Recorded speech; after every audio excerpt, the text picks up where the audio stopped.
On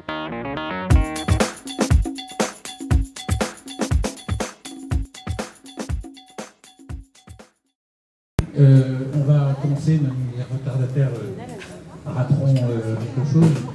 Je voudrais juste dire un petit mot de présentation, pas pour présenter Imaginez, parce qu'on n'a plus besoin de vous présenter, notamment la plupart des personnes qui sont là. Et je voulais revenir sur la conférence d'aujourd'hui de Douanier Rousseau. En fait, en réalité, Henri Rousseau, parce que le Douanier Rousseau, je pense que peut-être dévoiler les choses que vous allez dire, mais le Douanier Rousseau, c'est le surnom qu'avait donné Alfred Jarry à Henri Rousseau, tout simplement parce que Henri Rousseau travaillait à l'octroi de Paris, et pour ceux qui se rappellent de la gare d'Orsay, et pour ceux qui se rappellent, l'octroi, c'était vraiment, on n'appelait pas ça des douaniers, mais en réalité, ils touchaient des taxes. Donc, moi, j'ai noté quelques petites choses, parce qu'en fait, je me rappelle très bien d'avoir découvert Henri Rousseau en 1981 grâce à Yann Le Pichon. Un ouvrage remarquable, malheureusement épuisé, je ne devrais pas en parler, mais on peut l'avoir, je crois, au CNRS. Un ouvrage remarquable qui présentait Henri Rousseau dans toute sa splendeur, qui nous avait fait aussi découvrir, même si je pense que ce n'est pas forcément un rapport évident entre l'art naïf et Rousseau, parce que Rousseau n'est pas qu'un peintre naïf, à mon goût, pas que. Les petites anecdotes que j'avais notées, donc c'était bien évidemment le surnom de douanier, c'était Alfred Jarry, le père de Ubu, c'est assez drôle. Savoir que Douanier Rousseau, c'est un autodidacte, néanmoins très sûr de lui, puisque dans un hommage que voulait lui rendre Picasso dans son atelier, je cite la phrase parce qu'il faut la citer, le Douanier Rousseau, après une bonne petite sieste, avait dit à Picasso, nous sommes les deux plus grands peintres de notre temps, toi dans le genre égyptien, et moi dans le genre moderne. Donc il était quand même à peu près sûr de lui. Voilà, c'est ce que je voulais dire en préambule, et vous remercier d'être bien évidemment présente. Et je laisse la parole à notre conférencière, avec, entre chaque, avec un petit problème technique, il est parti notre technicien dans les minutes, c'est que c'est un peu long entre deux diapos, si j'ai bien compris. Hein. C'est ça, Jean-Marc? Voilà. Mais bon, ça va bien se passer, vous inquiétez pas. Est-ce que vous voyez bien au fond et est-ce que vous entendez bien? Oui, monsieur. Merci, madame. Merci. Oui, alors merci pour cette introduction. Effectivement, vous avez ri lorsque vous avez... Enfin, vous avez ri lorsque François-Régis Sirjac a parlé de cette parole de Rousseau, de Henri Rousseau à Picasso. Voilà. Nous sommes tous les deux des peintres exceptionnels, vous dans le genre égyptien et moi dans le genre moderne. Et ça nous fait rire à notre époque, mais replaçons, c'est quelque chose qui me tient à cœur en fait, de replacer ces paroles dans leur contexte. C'est-à-dire qu'en 1908, Picasso, ça n'est pas le Picasso que l'on connaît à notre époque, ce Picasso que l'on voit partout, qui fait pratiquement chaque année une ou deux expositions. Picasso est encore véritablement un peintre inconnu, un peintre qui galère, un peintre sans le sou, un peintre qui est au bateau lavoir. Donc vous voyez, c'est important de replacer tout cela dans son contexte, de la même manière qu'il me paraît important de replacer, je dirais, l'épopée du Douanier Rousseau dans son contexte et de voir, de se rendre compte de cette extraordinaire détermination et confiance en lui, effectivement, qu'avait Henri Rousseau à cette époque où le genre de peinture qu'il va produire, qu'il va créer, est véritablement de l'ordre de l'objet extraterrestre. Hein. Ça n'a aucun lien avec ce qui se fait à l'époque et ce qui est considéré comme de la peinture. Donc c'est pour cela que la première image que je vous montre, vous la voyez, qu'est-ce que ça peut représenter? Ça date de 1886. Un salon, exactement, c'est le salon officiel de 1886.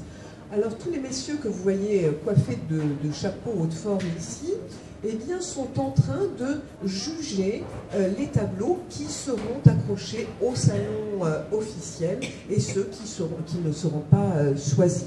Vous voyez une espèce d'effervescence, mais bon enfant, on vote à main nue pour les tableaux qui seront élus. Mais ce tableau donc, de Gervex vous montre à l'arrière-plan, hein, vous voyez quelques-uns des tableaux. Petite parenthèse sur la gauche, vous voyez ces arcades métalliques. Il s'agit du palais de l'industrie qui se trouvait à l'emplacement du petit palais. Le grand palais n'existe pas encore. Donc, à ce salon, on va choisir les peintures qui seront affichées, qui seront accrochées au salon officiel de 1886. Et la peinture, donc ce qui, en fait, est considéré comme la peinture, la véritable peinture, c'est cette peinture-là. Donc peinte par les grands noms que sont Cabanel, Mitrecet, Leroux, Dupin, Douergue. Bon. Ce sont les grands artistes officiels que tout le monde connaît à l'époque, qui représentent véritablement la peinture. Les autres, donc, que l'on connaît à notre époque, c'est-à-dire les Monet, les Degas, tous ces peintres n'ont pas encore atteint la notoriété. Donc vous voyez, je trouvais important que l'on sente véritablement ce renversement qui va se faire à la fin du 19e siècle. La peinture officielle, c'est cela, Rêve de soir. Donc vous voyez, c'est une peinture très souvent donc, qui s'appuie sur la mythologie pour représenter, je dirais, une forme certaine de sensualité. Hein, vous voyez cette femme nue, sensualité qui va être énormément exprimée dans la peinture, sensualité, scène mythologique, dans cette société du 19e, sanglée dans sa morale, dans son costume, et qui, grâce à la peinture, eh bien, va pouvoir véritablement exprimer toute cette sensualité qui est contenue sur la surface de la société. Donc toute cette peinture, ici nous voyons donc ce rêve de soir, je crois que c'est de Cabanel, ou également ces scènes qui seront extrêmement nombreuses aussi, on va en reparler. Cette fin du 19e siècle, c'est le moment de la de ce que l'on appelle le second empire colonial. Le premier empire colonial français étant toutes les possessions que la France a prises à partir du XVIIe siècle dans le Nouveau Monde. Et donc c'est à partir des années 1840 que la France a eu une politique coloniale vers l'Algérie, le Maroc et l'Afrique occidentale. Et donc, l'autre, je dirais, versant de la peinture officielle va représenter des scènes orientales, hein, ce que l'on appelle l'orientalisme, comme l'on peut voir ici chez Félix Auguste Clément. Donc il s'agit d'une vue sur Alger, donc qui permet de représenter des paysages exotiques. Donc ce sont des œuvres de très grande taille. Et vous voyez ici donc la vérité sortant du puits de Gérôme.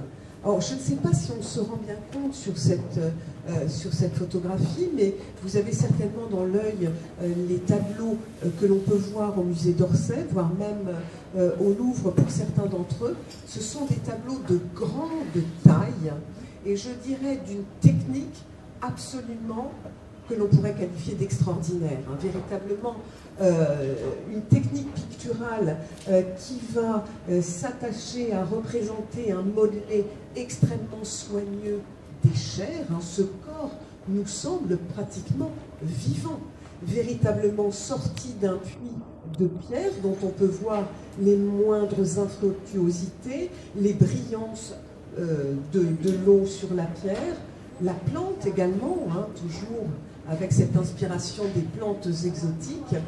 Donc la peinture, mon propos est d'insister sur le fait que la peinture, jusqu'à la fin du 19e siècle, c'est ça, c'est du grand art, un grand art qui va s'exprimer d'abord par une technique parfaitement maîtrisé.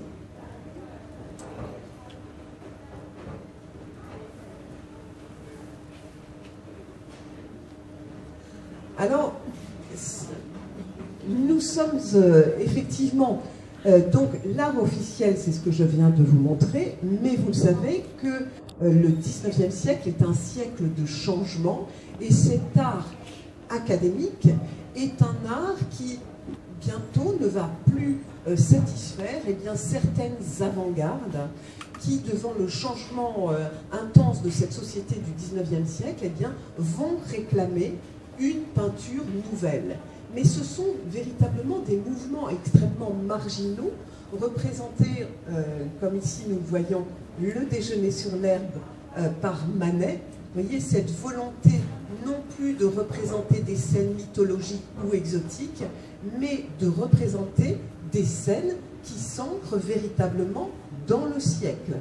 Donc, d'une manière certes originale, puisque nous voyons ces messieurs costumés, donc allongés pique-niquant sur l'herbe, avec à leur côté ces deux femmes qui, dans cette ère de printemps ou d'été, se sont dénudées, et donc nous voyons sur ce tableau. Vous voyez comment il y a aussi une rupture chez Manet au niveau de la technique picturale. Les tableaux des peintres académiques sont des peintures, je dirais, extrêmement bien léchées, où l'on ne voit en fait pas un seul coup de pinceau.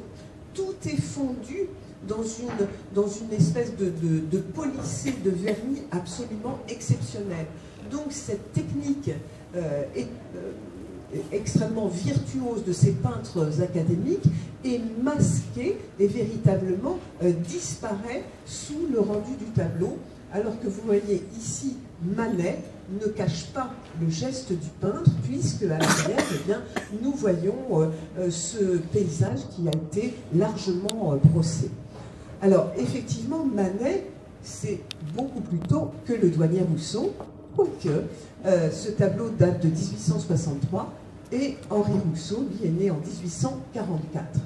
Mais ceci pour donc appuyer le fait que si la peinture académique est la seule peinture qui soit véritablement considérée dans ces années 1885-1886, néanmoins, il y a des mouvements qui tentent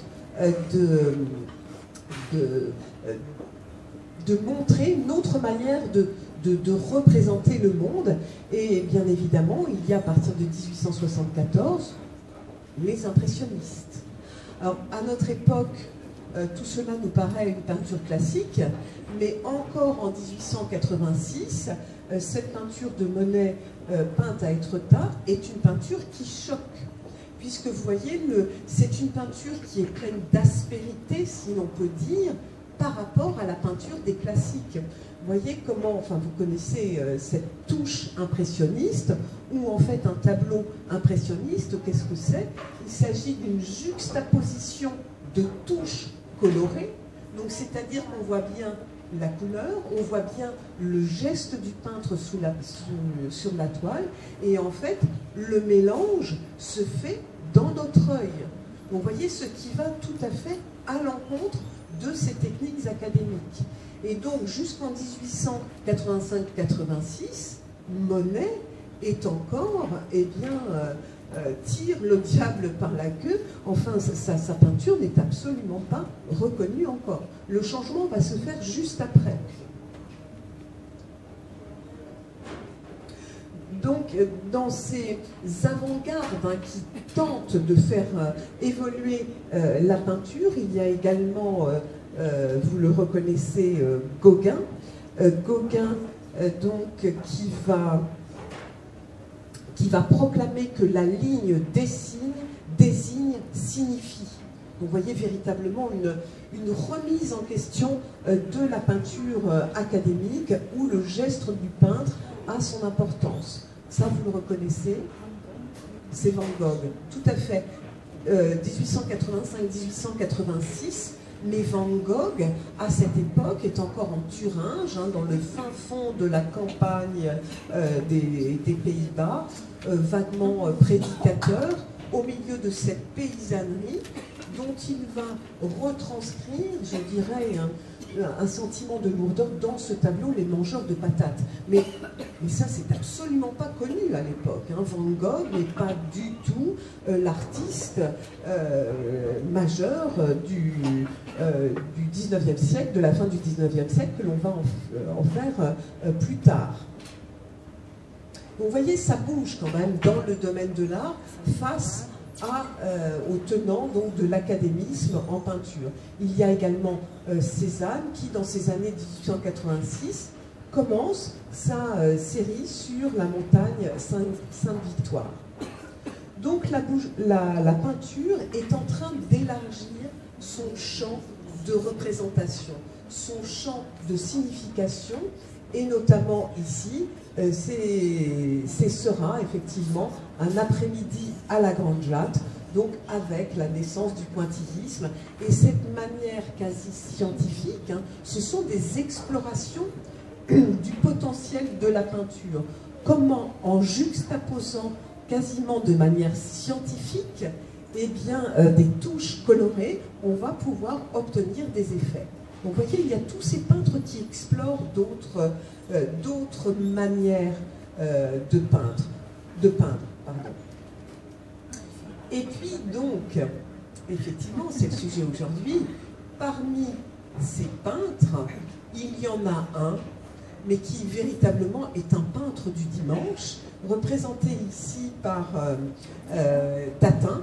C'est au musée Tatin à Laval. Hein. Peut-être que justement cette exposition sur Rousseau va vous donner d'aller en Mayenne et pourquoi pas jusqu'à Cossé-le-Vivien.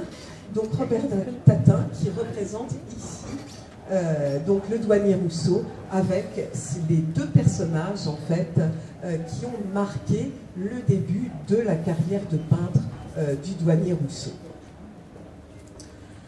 Alors c'est dans ce contexte-là qu'en 1886, eh bien, Henri Rousseau, donc comme vous l'avez dit, qui est employé à l'Octroi à Paris, eh bien, va présenter cette œuvre. Donc, vous imaginez bien que, alors il le présente bien évidemment non pas au salon officiel, mais vous savez que donc depuis les années 1860, les peintres se regroupent pour créer des salons parallèles au salon officiel, enfin des salons en marge du salon officiel, et notamment depuis les années 1883, il y a eu la création du salon des indépendants, dans lequel, eh bien, c'est simple, il n'y a pas de jury. Donc, n'importe qui peut venir présenter sa toile et donc être accroché durant ce salon des indépendants, donc qui a lieu aussi dans le palais de l'industrie, dans une petite pièce. Et donc c'est dans ce salon des indépendants que pour la première fois, Henri Rousseau va exposer une de ses œuvres. Donc nous sommes en 1885, il a 41 ans et voici ce qu'il peint. Or l'image ici est assez réduite, plus petite que l'œuvre ne l'est en réalité. L'œuvre en réalité fait 1,9 m sur 89 cm de large. Et que représente-t-elle? Alors sur, je dirais, un crépuscule, nous voyons la lune, la pleine lune, qui va éclairer ce ciel dans lequel on voit scintiller, commencer à poindre des étoiles, trois petits nuages, regardez-les, ces trois petits nuages, hein, assez curieux, et sous ces petits nuages, donc sous l'immensité du ciel, eh bien, nous voyons les nuages donc, qui forment là une véritable couverture nuageuse sur lequel se dessinent eh bien, les ramures de ces arbres. Si nous y prenons attention, nous pouvons voir que ces ramures, en fait, par un savant dégradé de couleurs, eh bien, nous donnent une impression de profondeur. Et sur la profondeur de cette forêt hivernale, nous voyons un drôle d'édifice sur la gauche, un triangle relativement indéterminé, et devant ce couple qui paraît tout petit, ce couple d'arlequins et d'arlequines, donc qui se détache d'une manière extrêmement puissante. Regardez la puissance du blanc utilisé et du légèrement rosé pour la robe de la femme. Et donc ces deux êtres tout petits qui se détachent sur cette forêt hivernale. Vous voyez bien que, enfin, ici, ce style de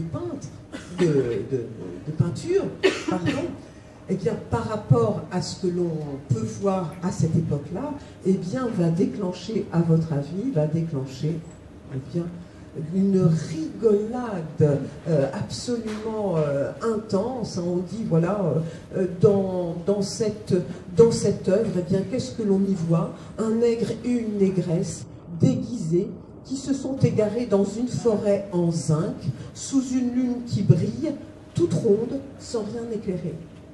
Et effectivement, à notre époque aussi, on peut être un petit peu désarçonné par ce premier tableau, en fait, qui sera qualifié par d'autres comme c'est du Watteau pour boîte de chocolat. Effectivement, il y a cette simplicité dans la manière de peindre. Et bon, là encore, hein, c'est toujours intéressant cette histoire de goût parce que ça nous fait rire à notre époque, puisque c'est signé Henri Rousseau, donc cela c'est marqueur d'une certaine valeur marchande, etc.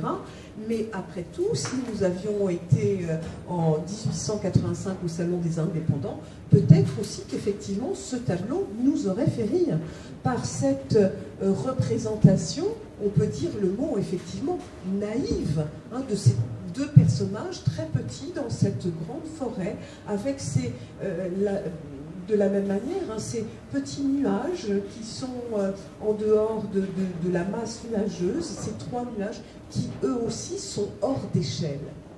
Mais voilà, Henri Rousseau, avec sa peinture, va nous présenter sa manière de voir, sa manière de comprendre, sa manière d'être impressionné de manière de l'imprimerie, impressionné par le monde. Alors oui, ce que je ne vous ai pas dit, c'est que malgré tout, dans ce climat d'ouverture qui est en train, des sensibilités qui est en train petit à petit de se mettre en place, il y a malgré tout Pissarro. Les Pissarro, c'est pareil, hein, maintenant c'est un nom qui résonne pour nous.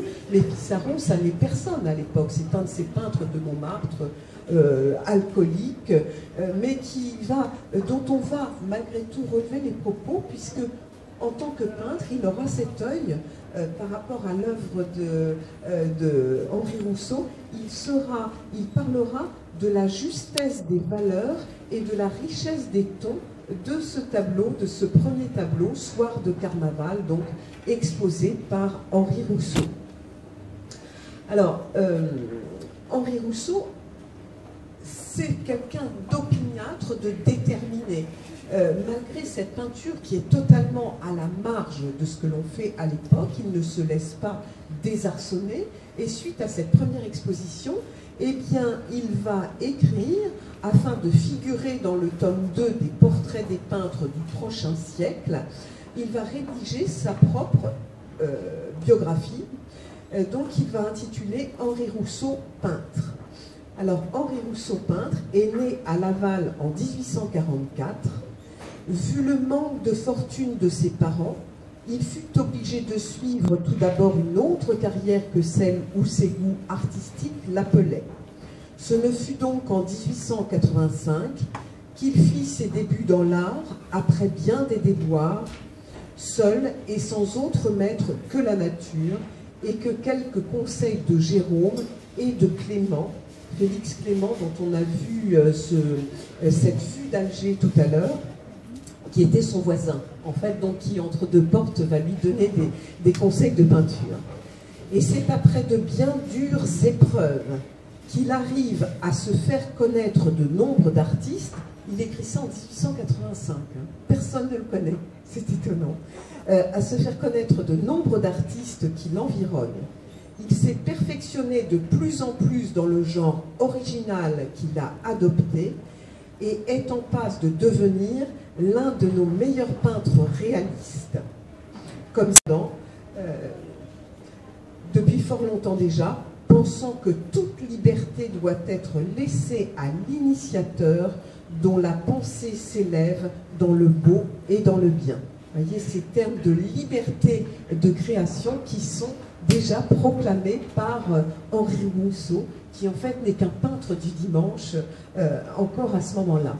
Mais malgré tout, regardez ici, donc dans cette vue, inspirée des tableaux de son voisin, Félix Auguste Clément, eh bien, même si Henri Rousseau est un peintre du dimanche autodidacte, eh bien, on peut mesurer un talent, je dirais, certain dans cette composition, dans ce jeu de lignes, avec là encore ce ciel qui occupe les 2/3 de la composition, sur lequel se détachent eh bien, les silhouettes significatives de cette architecture d'Afrique du Nord, avec des minarets, les nuages encore, sur la droite, donc une jetée, un phare, et là encore, hors d'échelle, hein, des bateaux qui nous paraissent tout petits. Regardez, si on les compare par rapport au phare, ils sont minuscules. Mais là encore, Henri Rousseau parle de la liberté de s'exprimer, et en fait, ce jeu d'échelle rejoint tout à fait ce que l'on appelle la perspective hiérarchique que l'on trouve ou dans la peinture romane, par exemple dans la peinture romane, c'est-à-dire donner la plus grande importance à ce qui, à nos yeux, nous paraît le plus important. Donc, on peut imaginer que le phare a frappé l'imagination de Rousseau, et les bateaux en contrepartie, en contrepoint, apparaissent beaucoup plus petits. Et puis sur le devant, donc cette scène qui représente, on va dire, des indigènes. Regardez déjà, c'est vrai que on peut se rendre compte déjà que Henri Rousseau est un grand coloriste, avec on imagine cette boîte de couleurs aux couleurs extrêmement restreintes. Regardez, eh bien, je dirais presque ce festival de couleurs hein, qu'il réussit à peindre au premier plan, dans tous ces camailleux de verre et d'ocre, et puis sur lequel eh bien, se détachent ces silhouettes blanches et noires de ces personnages. Et puis aussi, ce que je trouvais intéressant, c'est aussi son sens de la ligne. Regardez, par exemple, au niveau des lignes du chameau, dromadaire, comment ces lignes en fait sont en écho avec les lignes de la côte ici sur le premier plan. Donc il y a véritablement, je dirais, un sens de la ligne et de la couleur, même si pour la sensibilité de l'époque, hein, vous voyez, c'est une manière extrêmement simple, voire simpliste de peindre, c'est-à-dire qu'il peint essentiellement en aplat, très peu de volume. Regardez au niveau des personnages, hein, ils sont peints en aplat. Donc peu d'effets de technique picturale, une technique simple. Donc je parlais de technique simple à l'image de ce bouquet de fleurs dans un vase. Vous voyez comment ces fleurs sont représentées toutes droites, avec des feuilles qui sont presque symétriques, bien ordonnées en tout cas, bien alignées. Et puis nous voyons donc ces petites fleurs au bout de ces grandes tiges qui vont exprimer bien toute cette diversité des formes que peuvent donner les fleurs. Avec toujours, et ça c'est étrange chez le douanier Rousseau, donc cette manière de peindre extrêmement simple, mais en même temps c'est quelqu'un qui a copié, qui est allé au Louvre, qui a copié des natures mortes, qui a copié des œuvres dites classiques. Et regardez donc, technique extrêmement simple, regard extrêmement simple sur ces fleurs qui sont dressées sur leurs tiges, mais volonté de mise en scène. Vous voyez, avec le rideau derrière, comme les natures mortes du grand siècle. Et en même temps, donc, ce regard, je dirais ce regard simple, mais ce regard empli de la vision, de cette vision première, en fait, que l'on peut avoir lorsque l'on voit des fleurs, peut-être pour la première fois. Si vous voulez, enfin, ce que je veux dire, c'est que pour moi, il y a cette puissance, il y a cette vision primordiale qui s'exprime dans la naïveté de ces représentations de bouquets. Non?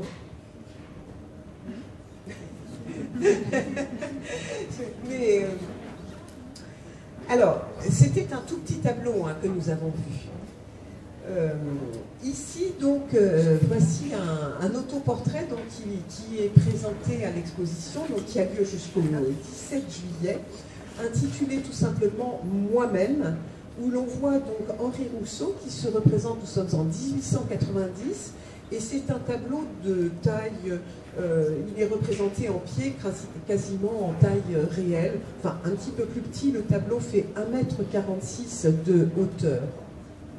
Là, il se représente en frontalité, donc vous voyez, je parlais d'absence de modelé, hein, vous voyez effectivement comme au niveau du visage et au niveau du corps de l'artiste, donc entièrement vêtu de noir, eh bien le modelé est très peu présent. Et ainsi, la silhouette de Henri Rousseau se détache avec vigueur, avec simplicité, mais force en même temps sur le... Quand je dis force, ça veut dire qu'on n'est pas perdu dans le détail des effets picturaux, etc. Donc il y a cette silhouette simple du peintre qui, pour l'occasion, on le voit bien, a revêtu ses plus beaux habits et donc qui se détache sur le fond coloré, plein de formes, ce fond donc qui représente Paris. Petit détail, en fait, donc il s'est représenté en peintre, lui qui est essentiellement un employé à l'octroi, donc le doigt passé dans sa palette, et sur la palette, peut-être n'arrivez-vous pas à lire, mais sur la palette, il y a les noms de Clémence et Joséphine, qui sont le nom de ses deux épouses. Et en fait, Joséphine, donc sa deuxième épouse, dont il va rajouter le nom bien des années plus tard. Vous voyez aussi cette manière aussi d'exprimer son lien d'amour hein, avec ces deux épouses successives, avec cette écriture, hein, qui est une écriture extrêmement très scolaire sur la palette.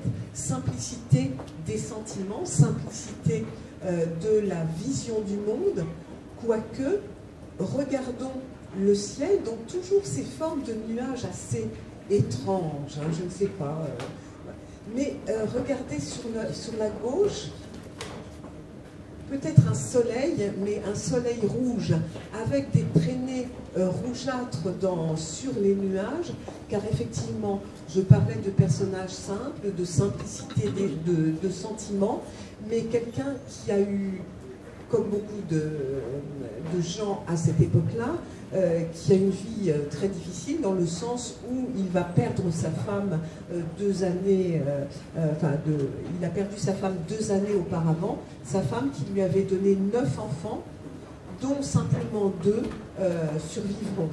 Donc là où il se représente en tant que peintre, vous voyez, il y a je dirais, cette espèce de simplicité d'âme et d'amour de la vie malgré tout qui s'exprime aussi donc à l'arrière-plan par cette fois-ci ce bateau qui est énorme hein, au vu des personnages représentés. Vous voyez, les personnages sont tout petits, on l'a compris, ce sont des personnages annexes, tandis que le tableau va retenir l'attention du peintre, ce bateau pavoisé, donc ce qui donne l'occasion, hein, ce qui va créer des formes et des couleurs d'un point de vue plastique, hein, avec chacun de ces pavois qui ont des motifs et des couleurs différentes.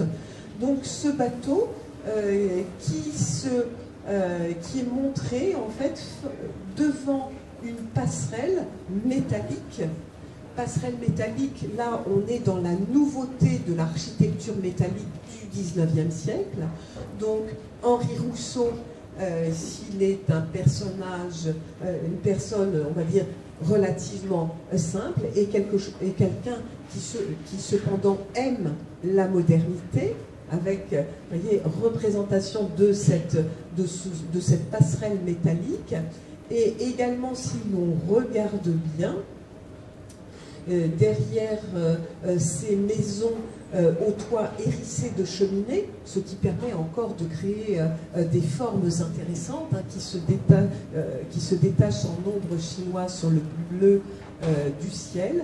Eh bien, peut-être arrivez-vous à distinguer cette nouveauté qui a été construite un an auparavant. Voilà, la Tour Eiffel.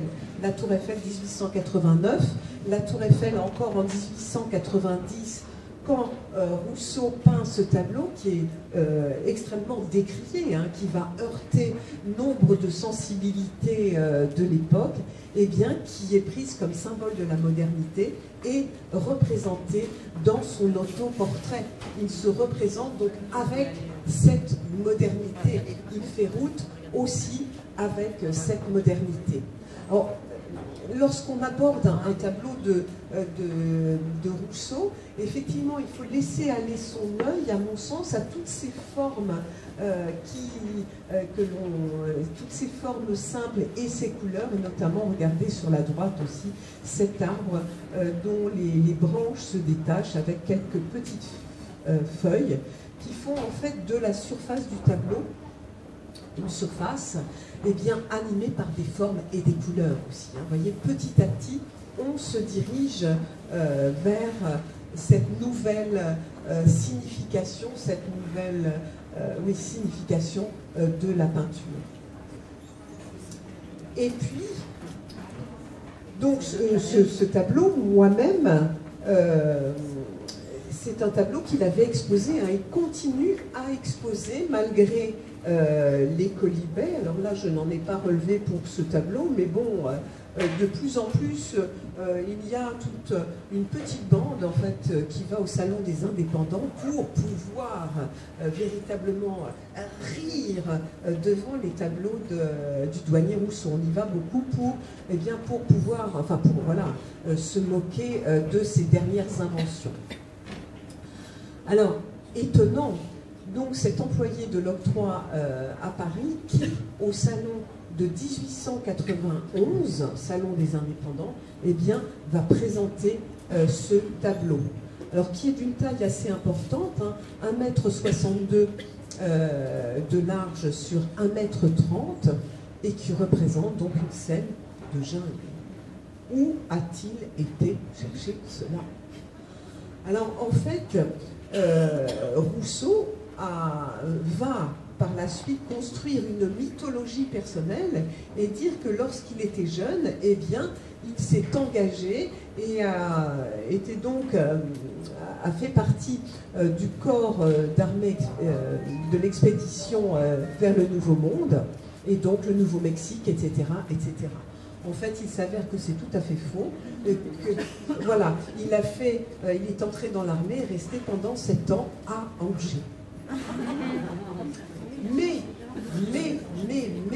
voyez que ça ne l'empêche pas de développer une imagination. Alors là, vous ne vous en rendez peut-être pas compte, mais en fait, alors déjà d'un point de vue pictural, un tableau tout à fait étonnant. Je ne sais pas si vous voyez, mais en fait, ce tableau est entièrement hachuré, strié de lignes, en fait, qui donnent l'impression que véritablement, on est au sein d'une pluie battante, digne de ces pluies tropicales. Nous voyons un petit éclair tout en haut sur la droite. Les feuilles de ces arbres sont agitées par, vous voyez, il y a très nettement un mouvement de diagonale, hein, qui semble, qui nous donne l'illusion de l'agitation des feuilles, de la même manière que ces herbacées au plan médian, vous voyez, elles aussi penchent vers la droite, donc illusion d'être pris dans ces mouvements divers et variés d'une tempête tropicale. Et au sein de cette forêt agitée par la tempête, au milieu de ces grandes herbes, eh bien, nous voyons une figure de tigre, là encore, hein, qui se détache avec une vivacité. Alors, je ne sais pas si c'est le blanc des dents ou la rondeur de l'œil du tigre qui véritablement ont une force hypnotique. En tout cas, vous voyez que Henri Rousseau manie ses pinceaux avec une dextérité, un sens de l'harmonie colorée que l'on peut voir et de nuances que l'on voit dans cette œuvre. Alors, cette œuvre, là encore, hein, on va rire encore, mais un jeune peintre de l'époque qui s'appelle Félix Vallotton dira que son tigre surprenant une proie est à voir. C'est l'alpha et l'oméga de la peinture. Effectivement, ici, Henri Rousseau représente tout un monde, et un monde directement issu de son imagination qu'il a nourri au Jardin des Plantes, puisque, comme je vous le disais, hein, la deuxième moitié du XIXe siècle a véritablement un enthousiasme pour l'exotisme via cette conquête des colonies, et notamment au Jardin des Plantes seront construites des grandes serres qui vont abriter bien des spécimens hein, de toute cette végétation foisonnante aux formes diverses et variées, profondément exotiques, que l'on n'avait encore jamais vues chez nous. Donc, les serres du Jardin des Plantes vont accueillir très souvent eh bien, le dimanche, lorsqu'il est en congé, Henri Rousseau, donc, qui va s'inspirer de toutes ces plantes exotiques. Alors ceci, c'est un tableau de, ça n'est pas de, vous voyez la différence, hein, la différence au niveau du métier, au niveau de la technique, mais on comprend bien que petit à petit, en fait, se met en place l'idée que la peinture, ça n'est pas avant tout de la technique, c'est véritablement l'expression d'un monde personnel. Mais, donc ceci pour le côté technique de cette œuvre, hein, qui est absolument remarquable par ailleurs, que je trouve délicieuse, puisque le titre, c'est une œuvre peinte par Jérôme. Jérôme, donc, dont se dit inspiré Henri Rousseau, Jérôme avec un G, donc peintre académique. Donc c'est l'amour arrive à les vaincre ces fauves dignes et sévères qui, voyez, vont véritablement s'allonger pour certains, et bien devant le petit amour que nous voyons ici. Et j'aime particulièrement cette panthère dont on voit le petit bout de langue en train de lécher les pieds de l'amour.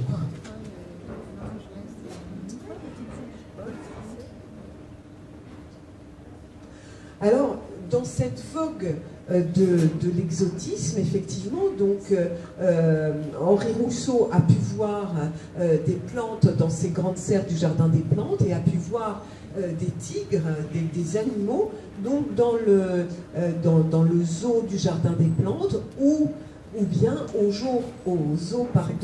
jardin zoologique du Jardin d'acclimatation, où, comme vous le voyez, eh bien, en manière d'exotisme, on ne présente pas seulement des animaux, mais aussi des noirs. Hein, la frontière entre les deux n'est pas encore clairement, à l'époque, hein, n'est pas encore clairement définie. Vous voyez que, voilà, de la même manière que les animaux, remarquez, vous me direz, il y a peu de temps à Nantes, il y avait eu une présentation, je ne sais plus, dans un grand parc zoologique d'une tribu africaine, je crois, enfin, qui avait été...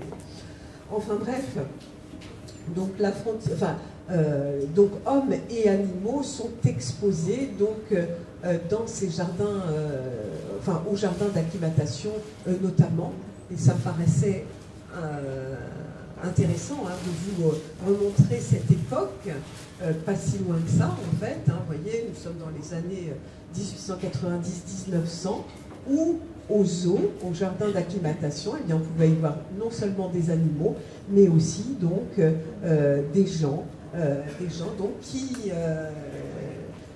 que l'on voyait vivre donc, derrière des barrières, comme des animaux, sous l'œil étonné. Mais donc, vous voyez, tous ces lieux aussi qui vont être source d'inspiration pour Henri Rousseau, donc ces lieux, jardin d'acclimatation, exposition universelle aussi, et l'autre apport aussi qui va énormément nourrir l'imaginaire de ces artistes. Quand je dis artiste, je pense par exemple à Facteur Cheval. Le Facteur Cheval, c'est pratiquement même époque. Henri Rousseau est né en 1844, le Facteur Cheval 1836. Et ce qui va nourrir leur imaginaire aussi, c'est cet ailleurs qui arrive aussi par les cartes postales. Et donc qui vont nourrir leur imaginaire. Là, on n'est plus dans la représentation d'un imaginaire. Après ce premier essai donc, de peinture exotique, Henri Rousseau va retourner à ce qu'il connaît bien, c'est-à-dire cette barrière de l'octroi de Paris. Alors il s'agit d'un petit tableau. Vous voyez là encore une peinture réalisée en aplat, pas d'effet de clair-obscur, etc. Mais même si vous êtes loin, je suppose que de votre place aussi, vous êtes quand même pris, intéressé, tout du moins, par ces lignes, enfin en tout cas les lignes extrêmement puissantes de la composition de ce tableau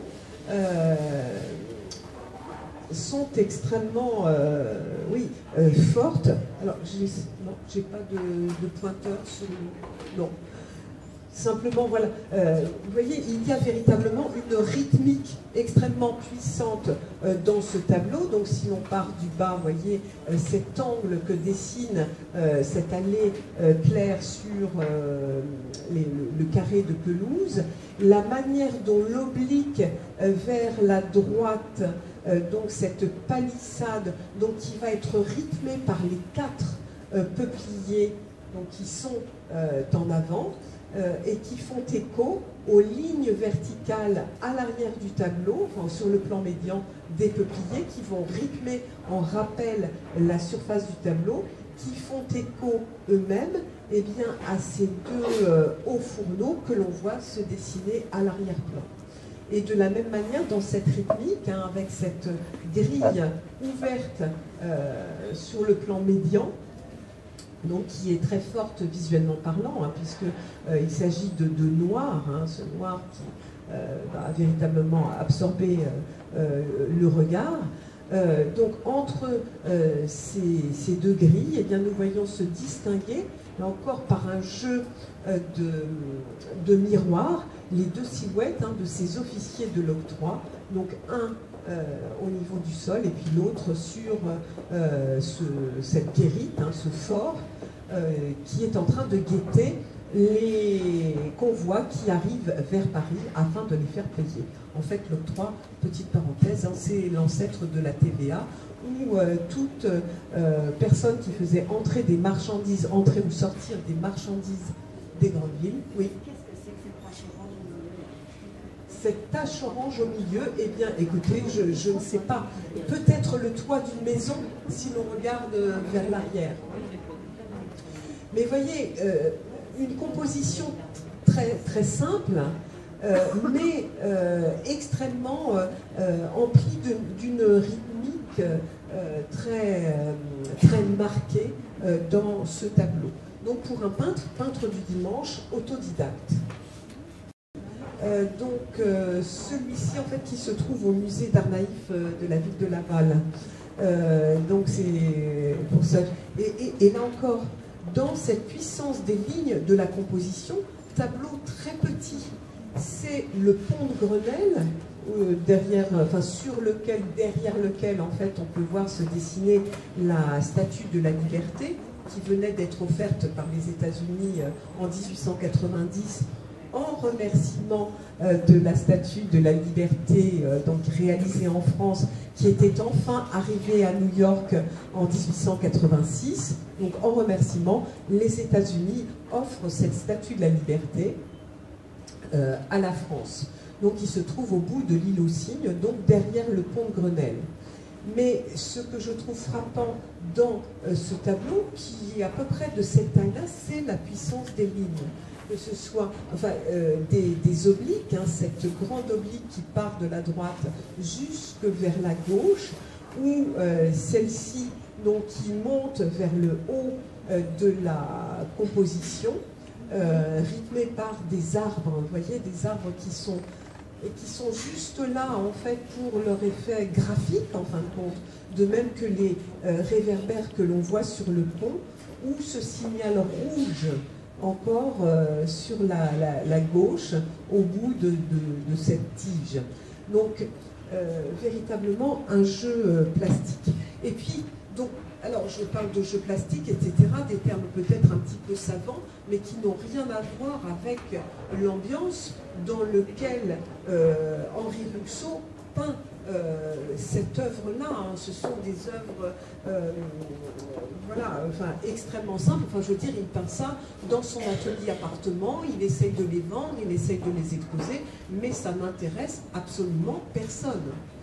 Et ce que je trouvais intéressant, c'est voilà, les retournements de l'histoire en quelque sorte, parce que ce petit tableau, donc sans prétention, en fait a été exposé en 2015, l'été dernier, donc en 2015 au Palais des Doges à Venise. Donc je ne sais pas si vous êtes allé au Palais des Doges. Donc vous voyez, c'est ça qui est intéressant aussi, d'explorer la complexité et la diversité de la nature humaine. Puisque au Palais des Doges, on est vraiment dans l'expression d'une peinture monumentale. Hein. Vous avez peut-être dans l'œil le paradis du Tintoret, une des plus grandes peintures au monde par la surface qu'elle occupe. Et puis ce petit tableau modeste du douanier Rousseau qui se retrouve donc après bien des années exposé dans ce lieu prestigieux, ce qui en dit long aussi sur l'évolution de nos goûts et de nos manières de voir. Alors, voilà, celui-ci connu, celui-ci donc sera peint par Henri Rousseau en 1894. C'est un tableau de grande taille hein, par rapport à la taille modeste de ce que l'on a pu voir. C'est un moment, je dirais un virage dans la carrière de Henri Rousseau, où il va arrêter son métier à l'octroi pour se consacrer uniquement à la peinture. Et on peut le voir ici, véritablement, il va s'attaquer à des œuvres d'importance, ne serait-ce que déjà par le format, hein, 1,95 m sur 114, et par le thème. Cette fois-ci, c'est... Qu'est-ce que c'est ce tableau? Qu'est-ce que ça représente? La guerre, effectivement, la guerre. Voilà. On la voit, cette guerre personnifiée par cette femme. Regardez cette espèce de crinière, étrange crinière. Là encore, on n'est pas du tout dans un réalisme de la peinture. Il ne cherche pas à ça, à représenter ça. Crinière sauvage, qui, en écho avec la crinière du cheval. Hein, vous voyez ce cheval aveugle, ce cheval donc, qui déploie eh bien, toute la noirceur de son corps sur toute la largeur du tableau, donc en opposition avec le blanc de ce personnage qui représente cette guerre échevelée, qui tient cette fois-ci un flambeau qui n'éclaire pas, mais qui au contraire vient obscurcir le monde hein, de par la fumée qu'elle émet. et donc il se détache sur ce fond de ciel qui est en train de rougeoyer plus on avance vers le centre, sur lequel se détachent des nuages rosés rougeoyants, le rosé rougeoyant évoquant la couleur du sang de la violence, cette violence que l'on peut voir notamment sur l'arbre de droite, hein, dont les branches sont cassées, cet arbre qui semble comme calciné, hein, voyez, qui ne porte plus que quelques feuilles noires, comme l'arbre qui est là, pour le coup, calciné sur la gauche, donc en écho. Et donc qui crée un vacarme de forme, hein, sur l'arrière-plan de ce tableau. Tandis que le premier plan du tableau est occupé par un amoncellement de cadavres, hein, avec des détails macabres, hein, je ne sais pas si vous voyez, mais sur ces cadavres, des corbeaux qui, dans leur bec, tiennent des lambeaux de chair. Enfin, des lambeaux de chair, on ne sait pas, mais en tout cas du rouge, donc évidemment ce qui évoque des lambeaux de chair.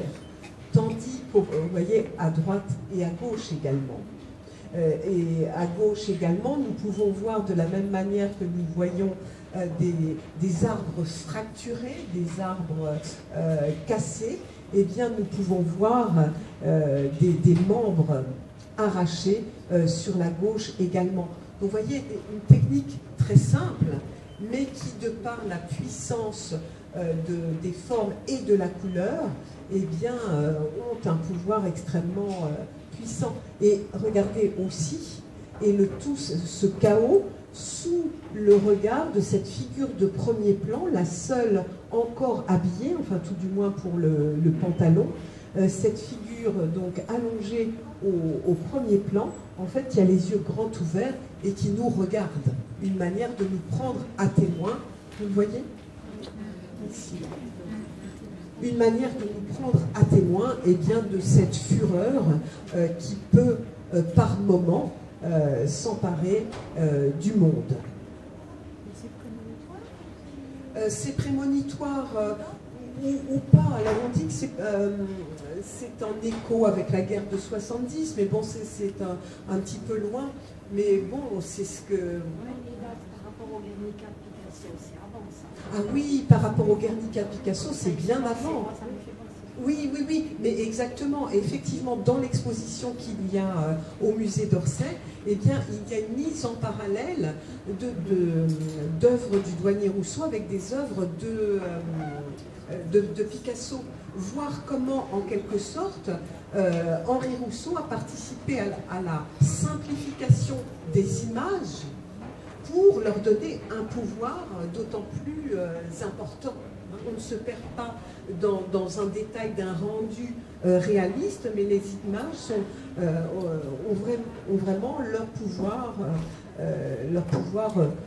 archaïque, comme cela est dit dans le... Alors, donc,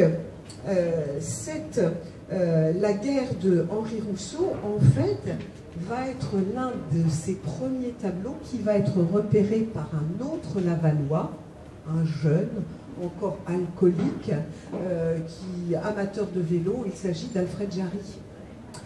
Et Alfred Jarry, qui de la même manière, en fait, va, dans son écriture, faire un travail qui peut être mis en parallèle avec le travail de Henri Rousseau en peinture, c'est-à-dire simplification du langage pour arriver à une puissance, voilà, que l'on peut, qui se rattache peut-être à la puissance archaïque du verbe, enfin quelque chose de cet ordre-là éventuellement. Et donc, Alfred Jarry, lui, qui était au sein d'un petit noyau d'avant-garde,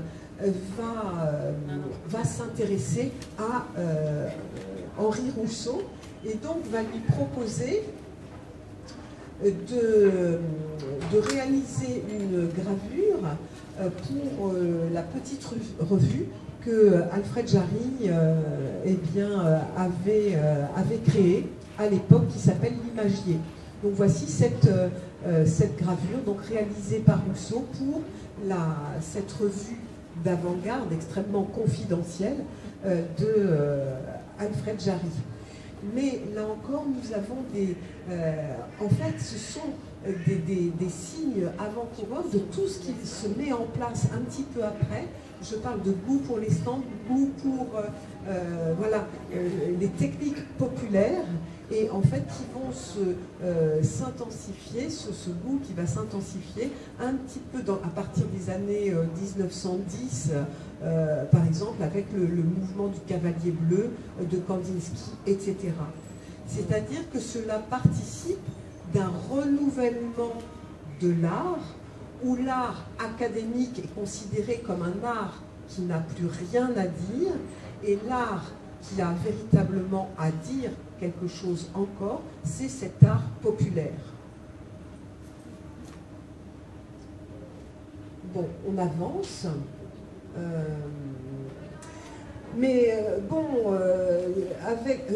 Quand Henri Rousseau peint la guerre en 1894, il est né en 1944, il a donc 50 ans.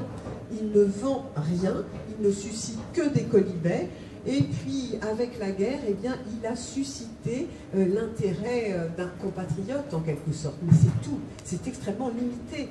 Et ça, je trouve ça toujours fascinant, hein, comment cette nécessité intérieure de créer va véritablement porter les artistes, et ici Henri Rousseau en particulier, puisqu'il ne vend rien. Alors il vit comment? Bien, il vit en donnant des cours, et puis en faisant des portraits de ses voisins qu'il va essayer de vendre. Bon, celui-ci, comme bien d'autres, ne sera pas vendu, puisqu'il sera racheté un peu plus tard, en 1905, par Picasso. Donc il représente cette femme, on ne sait pas qui c'est, donc portrait en pied. Donc de la même manière, sa silhouette hiératique qui est représentée en frontalité, hein, vous voyez, peu d'effets de matière, de volume, etc., noir, donc juxtaposé avec les motifs de ce rideau multicolore, donc qui se détache. Donc sur le balcon, là encore, hein, vous voyez, résurgence de ce thème de barreaux noirs extrêmement appuyés, qui s'ouvre sur un paysage vraisemblablement de ville, où les fleurs, en fait, dans leur peau, vont apporter une note poétique. Hein. Regardez à gauche, on a l'impression que les deux petites pensées bien, se frayent presque un passage, hein, pour se faire voir entre le rideau et cette jeune femme. Et puis cet autre élément qui certainement a retenu votre attention, c'est la drôle de canne sur laquelle s'appuie cette femme. Vous voyez là encore un morceau d'un autre monde, monde de la nature, monde de la poésie, donc qui s'exprime dans ce branchage, donc qui repose de manière, vous voyez, véritablement création de Henri Rousseau, vision personnelle du monde avec ce tableau. Ce tableau donc qui sera acheté en 1908 par Picasso et qui le décrira comme l'un des plus véridiques portraits psychologiques français. Voilà. Mais nous n'en sommes pas encore là. Donc ici, la bohémienne endormie. Alors, Rousseau la décrit comme une négresse errante, jouant de la mandoline, ayant sa jarre à côté d'elle. Entre parenthèses, il met vase contenant de l'eau pour boire. Vous voyez, comme un enfant, tout est bien, tout a sa raison d'être représenté. Dort profondément, harassé de fatigue. Un lion passé par hasard la flaire et ne la dévore pas. C'est un effet de lune très poétique. La scène se passe dans un désert aride. La bohémienne est vêtue à l'orientale. Alors, ce tableau, voilà, sera présenté là encore au Salon des Indépendants, là encore 1897, hein, il n'a encore pratiquement rien vendu. Enfin, quand je dis pratiquement, c'est-à-dire quelques petits bouquets de fleurs à ses voisins, bon, c'est tout. Et il réalise cela tout seul. enfin je veux dire complètement isolé de toute avant-garde, hormis Jarry, Alfred Jarry qui vient le voir de temps en temps.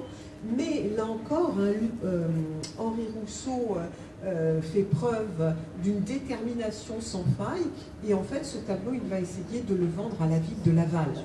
La ville de Laval, qui à l'époque va trouver ce tableau sorti nulle part, d'un artiste lui aussi totalement obscur, et donc le maire de Laval va se gausser devant eh bien l'impertinence de Henri Rousseau qui essaye de lui vendre le tableau une somme relativement conséquente.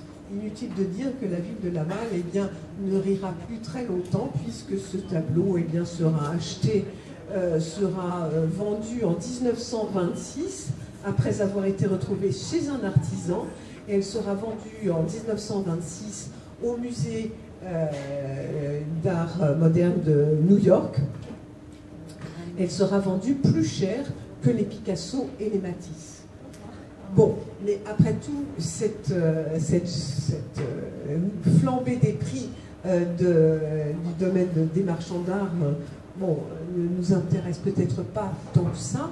Ce qui va retenir notre attention peut-être plus, c'est effectivement hein, l'ambiance extrêmement poétique, cette scène, là encore, qui semble sortir de nulle part, avec ce clair de lune, donc qui éclaire ce ciel immense de désert dans lequel on voit scintiller quelques étoiles.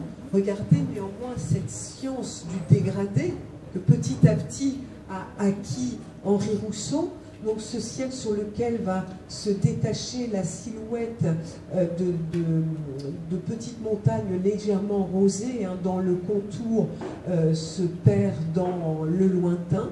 Devant cette chaîne de petites montagnes, une vaste étendue d'eau, et au premier plan, donc ce promontoire sur lequel se détache de manière puissante la silhouette du lion. J'aime particulièrement aussi le dessin de la queue du lion. Regardez cette queue dressée, mais cette élégance de la courbe et la puissance. Bon, bref. Et donc ce lion, qui là encore avec son œil grand ouvert, son œil rond, et je parlais de ce côté presque hypnotique de la peinture de Rousseau, et Henri Rousseau dit d'ailleurs que sa main est guidée par des esprits. Mais c'est tout à fait, on est dans cette sensibilité de l'époque, hein, c'est l'époque où l'on fait tourner les tables, où il y a un grand intérêt pour l'hypnose, etc., etc. Et si vous connaissez Adolphe Wolfli, donc il sera l'un des grands peintres d'art brut, lui aussi raconte que sa main est guidée par des forces supérieures. Mais en fin de compte, en disant cela, Rousseau ne fait que reprendre dans des termes mythologiques étaient appelés des muses. C'est la muse qui guide la main de l'artiste. Donc de cette même manière, Rousseau se sent véritablement guidé par une puissance supérieure. Et effectivement, hein, lorsque l'on voit cette bohémienne endormie, tout à fait étonnante. Et oui, je parlais aussi du jeu de forme, hein, entre le rond de l'œil du lion, et puis qui fait écho au rond de l'œil de cette cithare, et qui fait écho à la lune. On est dans un jeu de formes aussi où les formes se répondent, et puis ces lignes verticales, là aussi étranges, hein, du vêtement de cette bohémienne endormie. Alors, cette bohémienne endormie qui va, là encore, déclencher l'hilarité. Dans le petit caporal, on peut lire « Je ne puis me défendre d'une douce gaieté devant l'imperturbable innocence artistique de M. Rousseau. Ce félin est-il en carton, en verre, en béton, mais sa grinière frisée au petit fer est miraculeuse. Quant à la négresse gainée dans un accordéon, elle est tout simplement exquise. » Donc, et voilà, cette œuvre ne sera pas vendue tout de suite, hein, puisque, comme je vous le disais, ne sera retrouvée qu'en 1923 chez un marchand de toile. Mais on ne sait pas quelle sera la trajectoire en fait de cette toile. Et puis, donc, pour vivre, comme je vous le disais, Henri Rousseau fait des portraits donc, de fleurs, de personnes ou d'enfants de ses voisins, comme ici. Étonnant, le voisin n'a pas été content. Les portraits, voilà, effectivement. Mais en fait, que nous représente ici Rousseau, il nous représente cet enfant dans une stricte frontalité. Vous voyez, avec cette, je dirais, avec cette simplicité, cette vision du monde enfantine peut-être, hein, où les choses, le monde nous apparaît relativement simple, mais d'une puissance extrême. Et à mon sens, c'est ce que l'on peut lire dans cette figure. Effectivement, hein, l'enfant n'est pas souriant, mais peut-être à mettre peut-être en écho avec le sentiment de l'enfance que Henri Rousseau a eu avec ses propres enfants, hein, qu'il a perdu très rapidement. Donc une tête extrêmement sérieuse, mais stricte frontalité. Et puis voilà, cette tache rouge orangée à pois qui occupe une grande surface, et puis cet enfant qui tient presque son double en devenir, hein, avec cette poupée, elle aussi extrêmement sérieuse, et bien devant la gravité de la vie. Gravité mais puissance, puissance donc à laquelle on peut peut-être opposer en contrepoint et bien cette petite Marguerite, donc en écho avec ce tapis de fleurs dans lequel cet enfant a les jambes enfouies. Et justement, ce tableau est montré à l'exposition au musée d'Orsay en parallèle avec une œuvre de Picasso. Et comment Picasso a été impressionné effectivement par à la fois la simplicité et la puissance de la représentation. Alors le voilà, Henri Rousseau, nous sommes c'est une photographie, il a 55 ans à peu près, hein, voilà. Il est dans son atelier appartement, vous voyez accoudé à sa table, et il continue à peindre. Donc en fait il gagne sa vie grâce à ses étudiants, parce que Henri Rousseau s'est joué aussi du violon, donc il donne des cours de violon et de dessin aussi à quelques personnes donc, qui vont venir dans son atelier. Donc nous avons une vision ici, hein, de ce milieu extrêmement populaire dans lequel eh bien, évolue Henri Rousseau.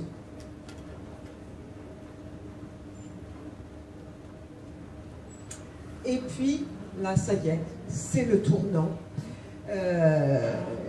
où il va peindre, il a 61 ans, lorsqu'il peint ce tableau, le lion ayant faim. Donc là, véritablement, on était dans des dimensions plus grandes, mais là, on est véritablement dans des dimensions monumentales, puisque ce tableau fait 3 mètres de longueur sur 2 mètres de hauteur. Donc ce tableau qui va être exposé au Salon d'automne, en 1905.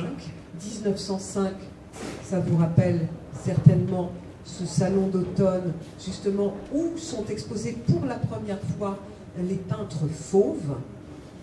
Donc là encore, hein, qui vont heurter la sensibilité de l'époque, mais si ces tableaux heurtent la sensibilité, je dirais, de la majorité, de plus en plus, une avant-garde est prête à recevoir donc ce type d'œuvre qui prend des chemins de traverse par rapport à la peinture académique. Et enfin, donc en 1905, eh bien, les avant-gardes vont être prêtes à accueillir l'œuvre de Rousseau. Et donc, ce lion ayant faim sera salué par Apollinaire, et bientôt qui va l'instique de l'époque, c'est-à-dire Picasso, Willem Oude qui sera en quelque sorte, enfin c'est lui qui fera la première exposition de tableaux de Rousseau. Donc enfin, cette peinture, ce type de peinture extrêmement personnelle va pouvoir être accueilli. Vous voyez que Henri Rousseau renoue avec cette peinture de jungle, hein, dans cette jungle foisonnante, avec toujours son talent pour représenter eh bien, la profondeur dans ces sous-bois, toujours des notes inquiétantes, hein, dans cette luxuriance des formes des feuilles, ce soleil rougeoyant à l'arrière-plan.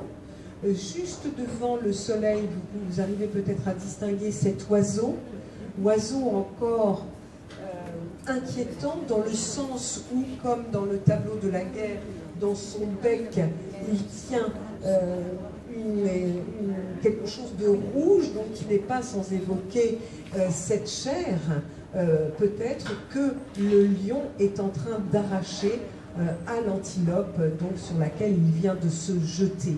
Donc on est entre mystère, violence et magie quelque part, un temps d'attente. Vous voyez que sur la droite également ce léopard, hein, qui est en train de nous fixer. Et aussi cette violence, hein, qui s'exprime, donc regardez dans les griffes du lion, donc qui véritablement impriment leur marque dans la chair de l'antilope, les dents elles-mêmes dont ils vont creuser ces sillons sanguinolents, et puis les plaies à l'arrière-plan qui véritablement, on voit les gouttes de sang. Donc vous voyez, la cruauté de ce qui est en train de se passer aussi est signifiée d'une manière très simple, hein, par la puissance du rouge et par ces quelques gouttes qui s'écoulent de cela. Alors pour cette scène, eh bien, Henri Rousseau, hein, s'est inspiré, si vous avez la curiosité d'aller sur Internet, de regarder les galeries du Jardin des Plantes, donc dans les années 1900, il y a une galerie qui est entièrement remplie d'animaux qui ne sont pas, non pas empaillés, mais qui, en fait, ce sont des peaux qui sont tendues sur des moules en plâtre et qui donnent des effets extrêmement réalistes. Donc il y a des galeries qui sont remplies sur plusieurs centaines de mètres dans des vitrines de ce type d'agencement. C'est tout à fait étrange. Et donc, oui, avec ce tableau, le lion ayant faim, la carrière de Henri Rousseau va enfin pouvoir se mettre en place. Henri Rousseau a 61 ans. Et oui, comme je vous le disais, c'est un moment important, un moment charnière dans l'histoire de l'art. C'est un moment où également le regard des artistes sur l'art nègre va changer. L'art nègre quitte les musées ethnographiques pour entrer dans la collection d'œuvres d'art. En détruisant le préjugé de la maladresse, c'était une vraie remise en question de la nature de l'art qui était en œuvre. Donc vous voyez, il y a ce tournant où la peinture n'est pas considérée comme, n'est plus considérée avant tout comme un savoir-faire technique, mais devient véritablement l'expression d'autre chose. Et donc c'est en rencontrant Madame Delaunay qui rentre d'un voyage en Inde, donc impressionnée par ce qu'elle raconte et par les plantes exotiques qu'il y avait dans son salon, que Henri Rousseau va peindre ce tableau. Vous voyez au premier plan ces plantes que vous avez peut-être eu chez vous. Enfin, ma grand-mère en a fait des plantes comme ça. Sansevieria, voilà. Donc ils sont représentés ici, oui, mais qui étaient très à la mode à cette époque-là.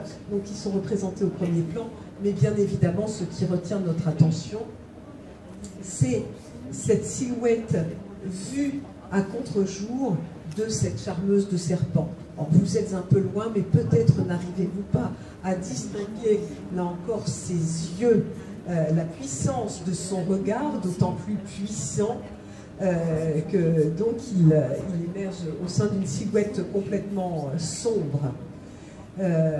Et ces ondulations, donc ces ondulations au son de sa flûte, ondulation du serpent que l'on voit sur ses épaules, ondulation des serpents qui parcourent toute la surface du tableau au niveau du sol, avec cet étrange pélican qui est tout à fait charmant, enfin une espèce de pélican, on ne sait pas trop, là encore, invention du douanier Rousseau. Donc ces ondulations au niveau des serpents, des plantes à l'arrière-plan, et puis regardez à droite, voilà ce serpent qui, attiré par la musique de la flûte, eh bien s'approcher de cette sorcière, et voilà toute cette nature, ce charme étrange de ce tableau. Alors, la charmeuse de serpent, en fait, est le premier tableau qui va rentrer dans les collections françaises, qui va rentrer au Louvre en 1936. Donc, vous voyez, sacré parcours pour le douanier Rousseau, et qui sera acheté au prix de 520 000 francs.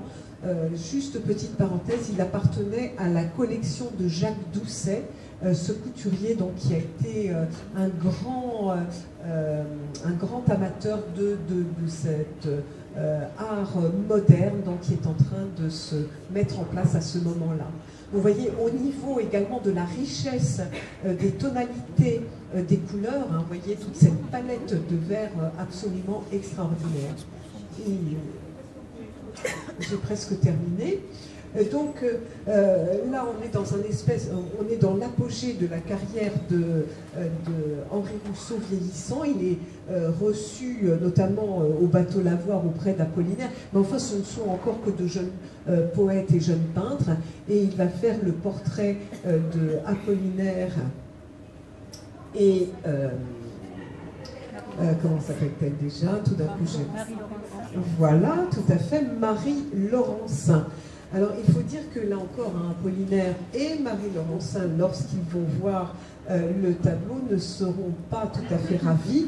Ce à quoi Henri Rousseau dira, il faut une grosse muse pour un grand peintre. Toujours avec cette idée de monumentalité que l'on va retrouver dans la peinture de Picasso, par exemple, après-guerre, où l'on a des figures extrêmement puissantes, où ce qui importe d'être représenté, ça n'est pas voilà, la fluidité physique, mais la puissance de l'œuvre artistique du personnage représenté. Bon, alors il en fera une autre version, mais qui ne satisfera pas non plus Marie Laurencin, que l'on va voir dans la prochaine. Non, pas contente. Mais voyez, ici, dans ce tableau, s'exprime voilà, cette simplicité de la compréhension du monde. Voici Marie Laurencin. Voilà, qui ici, prise en photo, semble presque offusquée bien de cette représentation qu'on a fait de lui, Henri Rousseau. Et donc, à partir de ce moment-là, Henri Rousseau va être en quelque sorte la coqueluche de cette avant-garde qui se réunit au bateau Lavoir. Et c'est le moment, en fait, où il va y avoir ce fameux banquet en l'honneur de... Voilà, alors Picasso, vous le reconnaissez, ce tableau derrière. Donc, et Picasso, qui en 1908, il est encore très jeune, Picasso à l'époque, va organiser une joyeuse beuverie, disons-le, en l'honneur de Henri Rousseau. Donc ils seront présents toute l'avant-garde, Braque, Marie Laurencin, Apollinaire, Max Jacob, Gertrude Stein, etc., etc. Et donc, en fait, Henri Rousseau sera amené sur un espèce de trône. Et puis donc au cours de la soirée, il va jouer deux de ses œuvres au violon. Et puis ce qui m'amuse, ce sont les mots de Fernande Olivier, hein, la compagne de Picasso à ce moment-là, pour imaginer le personnage aussi. Quand je dis cette espèce de simplicité et monumentalité, on peut l'imaginer lorsque Fernande Olivier nous décrit que, en fait, Henri Rousseau, donc sur ce trône, il y avait une grande banderole aussi juste devant, hein, honneur à Rousseau, donc au-dessus de sa tête, et puis juste au-dessus de la banderole, il y avait une lampe avec une bougie, je suppose, et c'est cette bougie, en fait, qui lui coulait sur la tête jusqu'à former un énorme bonnet. Et vous imaginez Henri Rousseau avec cet énorme bonnet de cire qui ne se décontenance pas et qui est là, totalement présent à l'hommage qui lui est rendu. Donc ça nous donne un petit peu, peut-être, une idée du personnage. En tout cas, l'une de ses dernières œuvres, effectivement, qui sera présentée au musée d'Orsay, c'est celle-ci, Le Rêve. Alors, vous voyez comment, en 1900, nous sommes en 1909, enfin peu importe, vous voyez comment Henri Rousseau est véritablement, est en écho avec aussi ce qui est en train de se mettre en place, hein, c'est la psychanalyse avec l'interprétation des rêves, etc.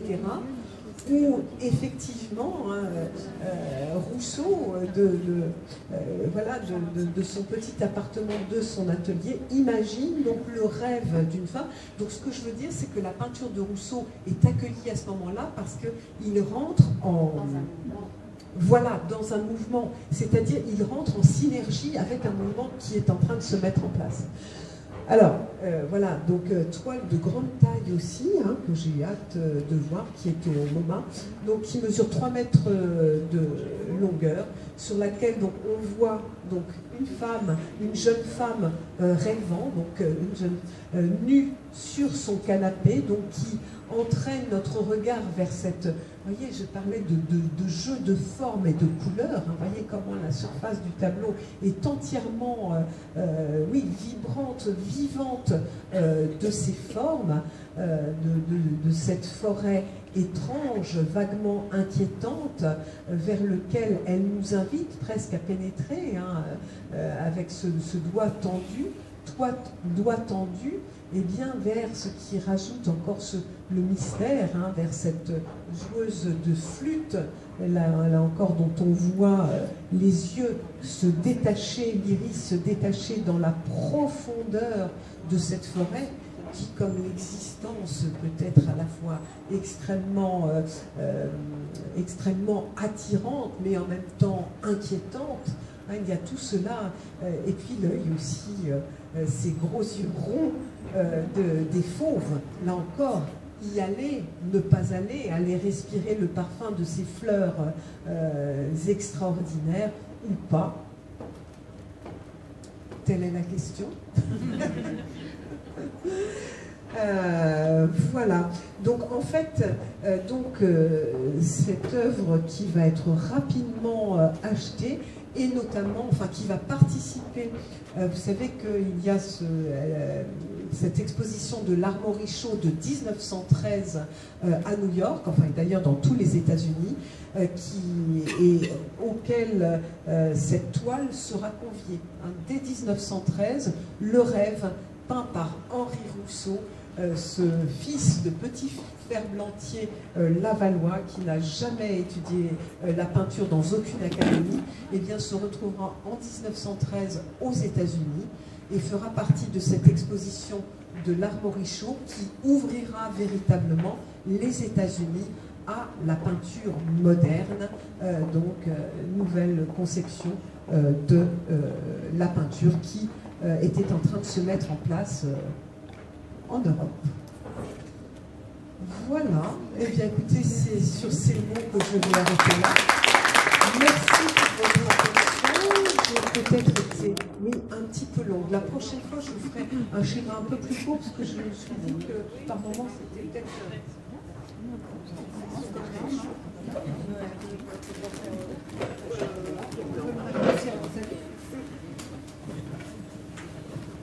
Bien, ben, je crois qu'on peut tous encore une fois remercier Brigitte pour cet exposé extraordinaire. Et puis je dis à tout le monde, Henri Rousseau était un autodidacte pur, donc à vos toiles, mesdames, et on pourra vous exposer dès que vous aurez terminé. Merci beaucoup. Merci beaucoup. Le beau cercle qui est très bien fait. Oui. Ah oui, alors, Vous avez je les vais faire un peu catalogues. publicité. Donc Ça, vous avez, c'est un ouvrage qui est très bien fait, très simple, c'est un peu sous forme de revue. C'est toujours très bien fait, les Beaux-Arts. Et oui. Là, c'est le catalogue officiel de l'exposition. D'ailleurs, on n'a pas prononcé ça pendant ce soir, mais l'intitulé de Innocence archaïque, qui résume vraiment très bien l'œuvre de Guido Rousseau. Et puis là, vous avez un tout petit ouvrage qui est très bien fait. Voilà, parce que vous voyez, vous avez des codes, des commentaires, et vous avez des types des... C'est très très bien fait. En plus, c'est très raisonnable parce que ça vaut 7,50 €. Et ça résume bien, mais attention, ça résume bien une période c'est la jungle. Et pour ceux qui avaient été voir l'exposition en 2006 au Grand Palais, il n'y avait que les tableaux de la jungle. Donc ça résume plus d'ailleurs l'autre que celle qui va avoir lieu au musée d'Orsay. Et puis surtout, moi je vais y aller parce que j'ai vraiment envie d'y aller. Je vous souhaite d'y aller aussi parce que c'est une très belle exposition, notamment avec les parallèles des autres peintres. C'est ce que j'ai. Moi j'ai vu une petite vidéo pour présenter l'exposition. Je pense que c'est l'exposition à aller voir à Paris en ce moment. Voilà. Oui. Merci beaucoup.